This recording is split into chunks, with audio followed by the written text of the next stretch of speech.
আপনি কি ভেবেছেন আপনার নামাজ দিয়ে আপনি জান্নাতে যাবেন? আপনি তাহাজ্জুদ গুজার, সেজদা দিতে দিতে কপালে দাগ ফেলেছেন, এটা আপনারা জান্নাতে নেবে না। আপনি এলাকার সবচেয়ে বড় হাতেম তাই দানশীল, এই দানের ভরসায় বসে আছেন।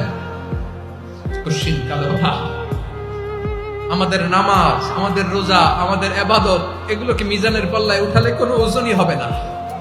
তবে আমাদের একটা কৌশল জানা আছে, আমরা আল্লাহর রহমতের ভিখারি। আমরা সেদিন আগেই গুনার স্বীকৃতি দিয়ে দেব। আমরা বলবো, আল্লাহ তুমি প্রশ্ন করার আগে তোমার একটা কথা বলি, আমারে কিছু জিজ্ঞেস করো না, আমি সব করেছি। এমন কোন পাপ নাই যে পাপ আমারে দিয়ে হয় নাই। তোমার রহমত দিয়ে তুমি জান্নাতে পাঠাবা, তোমার দয়ায় জান্নাতে যেতে চাই, আমল দিয়ে না। পারবেন বলতে?